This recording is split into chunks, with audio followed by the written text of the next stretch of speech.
नमस्कार दोस्तों, मैं सौरभ कुमार आपका अपना YouTube channel CS with Saurabh में स्वागत करता हूं। तो दोस्तों, आप लोगों को वीडियो अच्छे लग रहे होंगे। ये जो प्रीवियस ईयर क्वेश्चन का जो सीरीज है, ये आप लोगों को अच्छा लग रहा होगा। उम्मीद करते हैं कि आप लोग इससे कुछ सीख पा रहे हैं। तो चलिए दोस्तों, ये आगे का क्वेश्चन हम लोग करते हैं, जिसमें कि हम लोग आगे का जो 35 क्वेश्चन है हम लोग कंप्लीट करते हैं। इस क्वेश्चन ये प्रीवियस ईयर का जो एक साल का जो सेट है उसको हम लोग कंप्लीट करते हैं। तो चलिए दोस्तों, शुरू करते हैं क्वेश्चन नंबर 36 से। क्वेश्चन नंबर 36 बोलता है which one of the following is use with C out as operator. अभी देखिए, सी आउट और सी इन हमने सी प्लस प्लस में देखा है कि सी आउट क्या करता है, आउटपुट प्रोवाइड करता है। सी इन क्या करता है, इनपुट को लेता है। तो सी आउट के लिए हम लोग ये ऑपरेटर को यूज करते हैं। देखिए, नेक्स्ट क्वेश्चन में ही पूछ दिया है which one of the following is used with C in as operator. तो इसके लिए हम लोग इस ऑपरेटर का यूज करते हैं। डेटा को इनपुट, सी प्लस प्लस में हम लोग डेटा को इनपुट के लिए हम लोग ये यूज करते हैं। Question number 38। क्वेश्चन नंबर 38 क्या बोलता है, a language which has the capability to generate new data types is called overload, in encapsulated, reprehensible. No, that is the correct answer is extensible. Extensible क्या है कि ये users को allow करता है define their own data types. Correct answer will be extensible. Next, question number 39. Wrapping data and its related functionality into a single entity is known as। अब data को rap कर रहा है, डेटा को encapsulate कर रहा है, तो किसको हम लोग बोलेंगे, सिंपल से डेटा को रैपिंग से ही समझ में आएगी, डेटा को इनकैप्सुलेट कर रहा है। तो correct option will be encapsulation. देखिए, पढ़ कॉन्सेप्ट क्लियर होता है, कितनी आसानी से हम लोग ऑप्शन को एलिमिनेट करके और फटाक से उसको हम कैच कर लेते हैं और ऑप्शन टिक कर लेते हैं, यही हमारा सही ऑप्शन है। चलिए question number 40। If all devices are connected to a central hub, then this topology is called। अब सारा सेंट्रल हब से है, तो इसको हम लोग क्या बोलेंगे, सेंट्रल हब से मतलब कि बीच एक यहाँ पे है, एक है सिस्टम से चारों कनेक्टेड है, ये भी कनेक्टेड है सिस्टम, ये भी सिस्टम कनेक्टेड है, ये भी सिस्टम कनेक्टेड है और ये भी सिस्टम कनेक्टेड है, यही ना बोल रहा है। एक डिवाइस है, ऑल डिवाइसेस, चारों डिवाइस एक सेंट्रल हब से कनेक्टेड है, तो इसको हम लोग क्या बोलते हैं, इसको हम लोग बोलते हैं स्टार टोपोलॉजी। इसको हम लोग क्या बोलते हैं, star topology. Question number 41। Question number 41 क्या बोलता है कि allow us to identify uniquely a tuple in a table. कौन सा ऑप्शन है जो कि बताएगा कि यूनिकली टेबल में टपल यूनिकली आइडेंटिफाई, कौन सा ऑप्शन हमको बता रहा है कि ये इस क्वेश्चन को सेटिस्फाई कर रहा है, कौन सा ऑप्शन। तो ऑप्शन नंबर ए ही जो है इस क्वेश्चन को बता रहा है कि सुपर की जो है allow us to identify uniquely a tuple in the table. अभी देखिए दोस्तों, ये मैंने पहले से करके रखा है कि मतलब टाइम बचे, इसीलिए एक समझाने के लिए एक छोटा सा कॉन्सेप्ट है। एक्चुअली देखिए, क्वेश्चन जो है ये बुलियंस लॉ से है क्वेश्चन। ये क्वेश्चन क्या बोलता है, जिसमें कि बहुत सारे बुलियंस लॉ में बहुत सारे क्वेश्चन, बहुत सारे लॉ हैं इनके। हमने पढ़ा है associative law, commutative law, distributive law, De Morgan's law. उसी तरह से ये भी है एब्जॉर्प्शन लॉ। तो एब्जॉर्प्शन लॉ क्या बोलता है, तो एब्जॉर्प्शन लॉ जो है वो बोलता है कि अगर a plus A asterisk B रहेगा तो उसका वैल्यू ए होगा। क्यों, क्योंकि देखिए, और दूसरा स्टेटमेंट, दूसरा क्या है इसका इक्वेशन कि a not a plus B is equal to A. तो अगर दोनों ऐसे रहेंगे तो भी वैल्यू ए ही आएगा। तो कैसे वैल्यू ए आ रहा है, तो इसको हम समझाएं यहाँ पर के कि अगर मान लीजिए ए को हम, अब देखिए बुलियंस लॉ है तो दो ही नंबर को समझता है वो, 1 और 0 को। तो हम ए को अगर हम 1 मान लेते हैं और बी को 0 लेते हैं तो इसका इक्वेशन ऐसे बनेगा 1 plus 1 multiply 0 is equal to 1। ये 0 हो गया और 0 प्लस 1 इज इक्वल टू 1।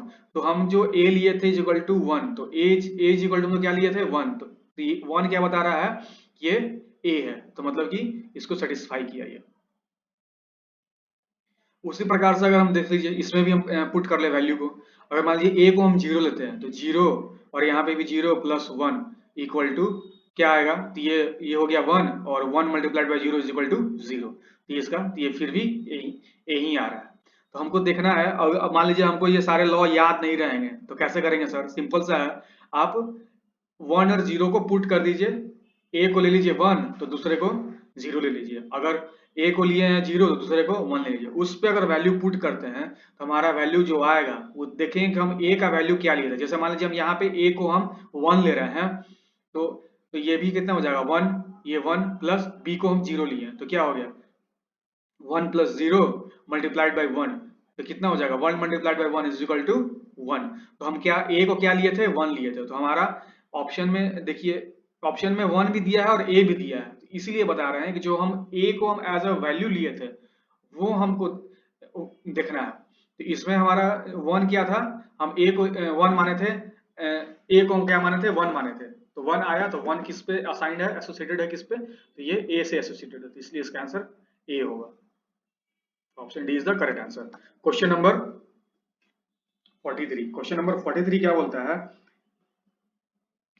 कि what is the way to suddenly come out और quit any loop in C plus plus. Suddenly come out करना है, इमीडिएटली टर्मिनेट करना है, तो उसके लिए है ब्रेक स्टेटमेंट, इसके लिए ब्रेक स्टेटमेंट है। Question number 44, if blank else statement can be replaced by which operator, ये किससे ये इसको हम रिप्लेस कर सकते हैं, तो इसका है कंडीशनल ऑपरेटर, इसको हम if else को हम लोग रिमूव कर सकते हैं, रिप्लेस कर सकते हैं। Question number 45, which of the following is most suitable for a menu driven program, menu driven program के लिए कौन सा सुटेबल है, तो मेन्यू ड्रिवन प्रोग्राम के लिए आपका ये फॉर भी है, while भी है और do while भी है, तो option D is the correct answer, option D is the correct answer.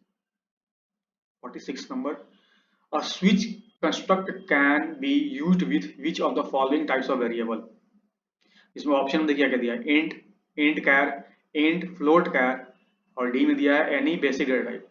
तो इसका होगा, हमको पूछ रहा है कि कंस्ट्रक्ट करते हैं टाइप्स ऑफ वेरिएबल के, तो इंट और कैर, इसका ऑप्शन इंट और कैर होगा। फ्लोट डबल नहीं होता है, फ्लोट और डबल नहीं होता, इसलिए ये सी नहीं, ऑप्शन नहीं होगा।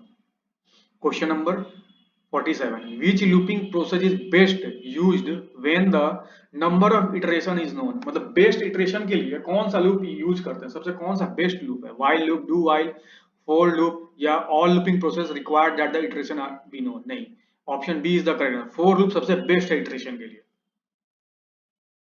इटरेशन के लिए for loop is the best.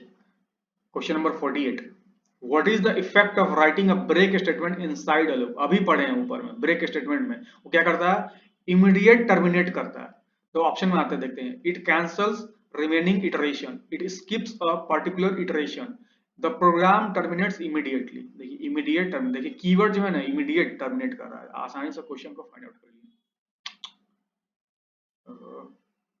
माफ कीजिएगा दोस्तों, थोड़ा सा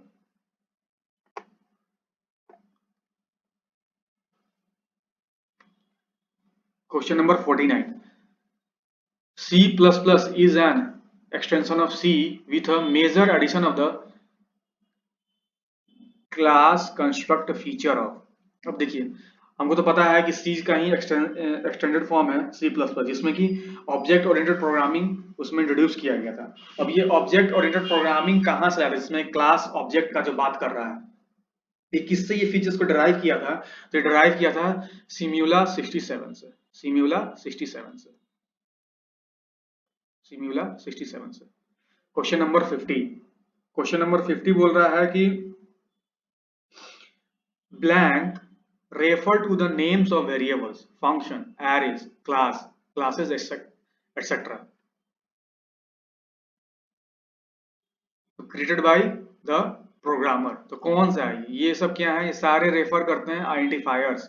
ये आइडेंटिफायर जो है ये हमारा रेफर करता है नेम ऑफ वेरिएबल, फंक्शन का नाम, एरे, सब चीज, क्लास एक्सेट्रा, हर चीज को। Question number 51, if aim and n are int type variable, what will be the result of the expression m modulus n when m is equal to 5 and n is equal to 2। अब हमको पता रहेगा कि ये modulus operator क्या करता है, तो हम आसानी से ऑप्शन को फाइंड आउट कर सकते हैं। ये मॉडुलस ऑपरेटर क्या करता है, ये हमको रिटर्न करता है क्या, ये हमको रिटर्न करता है रिमाइंडर को रिटर्न करता है मॉडुलस ऑपरेटर। जब 2 से इसको डिवाइड करेंगे तो हमको क्या एक रिमाइंडर बचेगा जो कि 1 होगा। तो option B is the correct answer. चलिए क्वेश्चन नंबर 52 पे आते हैं। Is a way to bind the data and its associated function together which allows the data and function to be hidden। कौन सा वे है जो कि डेटा बाइंड करता है, डेटा को भी उसके फंक्शन को भी, और हिडन भी रखता है। तो ये क्लास ही है, हर सब चीज क्लास के अंदर में ही हो रहा है, तो class is the correct answer. Question number 53। Operators such as can not be overloaded. कौन सा ऑपरेटर जो कि ओवरलेड नहीं हो सकता है, ये अभी पिछले वीडियो में भी हम लोगों ने पढ़ा था। तो ये क्या है, ये कौन सा ऑपरेटर है, ये वाला क्वेश्चन नंबर सी। ये क्वेश्चन नंबर सी जो हमारा जो है बता रहा है कौन सा ऑपरेटर है, ये है आपको scope resolution operator. Scope resolution operator है ये। Question number 54। Which function return the current position of the get और पुट पॉइंटर इन बाइट्स। अभी देखिए, अभी हमको पता रहेगा ना, टेल जी मतलब टेल गेट फंक्शन मेथड, और टेल पी मतलब टेल पुट मेथड, दोनों ले रहा है, तो इसलिए बोथ ऑप्शन हो जाएगा, A and B is the correct answer. 55 number. Why reference is not same as a pointer. चलिए ऑप्शन देखते हैं क्या है, ऑप्शन से ही हमको आंसर मिल जाएगा। Reference can never be null, सही बात बोल रहा है। Pointer can be null but reference can not be a null. और reference once established can not be change, सही बात है। Reference does not need an explicit dereferencing mechanism. तो सारे के सारे ऑप्शंस करेक्ट हैं, इसलिए इसका option all of the above हो जाएगा। Question number 56। How many types of polymorphism, देखिए बहुत ही इंपॉर्टेंट है ये। कितने हैं, कितने टाइप्स होते हैं पॉलीमॉर्फिज्म के सी प्लस प्लस में। तो हमने सी प्लस प्लस में पढ़ा है दो टाइप के पॉलीमॉर्फिज्म होते हैं। कौन कौन से, एक कंपाइल टाइम और दूसरा एक रन टाइम। कंपाइल टाइम को बोलते हैं ओवरराइडिंग, ओवरलोडिंग, माफ कीजिएगा, ओवरलोडिंग, और रन टाइम को हम लोग बोलते हैं ओवरराइडिंग पॉलीमॉर्फिज्म। इसलिए option B is the correct answer. Question number 57. Which of the following concepts means adding new components to a program as it runs? इसमें जब प्रोग्राम न्यू कंपोनेंट को बोल रहा है कि इसमें मतलब कि कौन सा कॉन्सेप्ट है जिसे हम लोग समझते हैं कि न्यू कंपोनेंट्स को हम लोग ऐड करते हैं जब प्रोग्राम रन करता है। तो इसका आंसर हो जाएगा डायनेमिक लोडिंग। ये हम लोग को डायनेमिक लोडिंग जो ये जो कॉन्सेप्ट है हमको प्रोवाइड करता है दिस फीचर्स को। Question number 58। क्वेश्चन नंबर 58 क्या बोल रहा है, क्वेश्चन नंबर 58 पे आते हैं दोस्तों। 58 which of the following approach is adapted by C plus plus. अभी देखिए सी प्लस प्लस में कौन सा अप्रोच को अडेप्ट किया गया, top down, bottom up, right left, left right, नहीं। ये टॉप डाउन किसके लिए था, सी के लिए। सी में था टॉप डाउन अप्रोच जो कि ट्रेडिशनल अप्रोच बोलते हैं। ये बॉटम अप अप्रोच किसमें है, सी प्लस प्लस में। बॉटम अप अप्रोच हम लोग सी प्लस प्लस में यूज करते हैं, और ये टॉप डाउन किसके लिए है, ये सी के लिए, ये सी के लिए। Question number 59। अभी देखिए क्वेश्चन नंबर 59 क्या बोल रहा है, इसको एसओपी के फॉर्म में लिखिए। एसओपी के फॉर्म में लिखना है, तो क्वेश्चन को हम बना है एसओपी के फॉर्म में लिखना है। हम क्या कि एलएम तो एसओपी के फॉर्म में ही है। अब एसओपी क्या बोलता है, प्रोडक्ट ऑफ सम, ये प्रोडक्ट है ये सम है, तो अब इसको भी हम क्या किए, सबके साथ मल्टीप्लाई कर दिए। तो एम मल्टीप्लाइड बाई इसको क्या, M N O plus M P Q. तो ये सारा ये जो इक्वेशन हमको दिख रहा है ये एसओपी के फॉर्म में आ गया। तो ऑप्शन में देखिए है क्या है, option D is the correct answer, जो बोल रहा है L M plus M N O plus M P Q. अब क्वेश्चन नंबर 60 क्या बोल रहा है, applying the distributive law to the expression. Expression दिया हुआ ये, अब इसके ऊपर डिस्ट्रीब्यूटिव लॉ अपना इसको अप्लाई करना है। डिस्ट्रीब्यूटिव लॉ सिंपल है, हमको क्या करना है, इससे इसको मल्टीप्लाई करना है सबको। तो ए, इससे जब ए से मल्टीप्लाई करेंगे इसको तो हो जाएगा A B plus A C bar plus A D. Option में कहीं है A B plus A C bar plus A D, तो option D is the correct answer. Question number 61 क्या बोल रहा है, which of the examples below expresses the distributive law of the Boolean algebra. अब देखिए, अब पूछ रहा है इसमें कि डिस्ट्रीब्यूटिव लॉ का कौन सा है ये, कि जो कि आपको बता रहा है। अब डिस्ट्रीब्यूटिव लॉ क्या करता है कि ये बुलियंस लॉ का ही एग्जांपल है दोस्तों। बहुत ही आसान है डिस्ट्रीब्यूटिव लॉ। डिस्ट्रीब्यूटिव लॉ क्या करता है कि आप इसको मल्टीप्लाई की,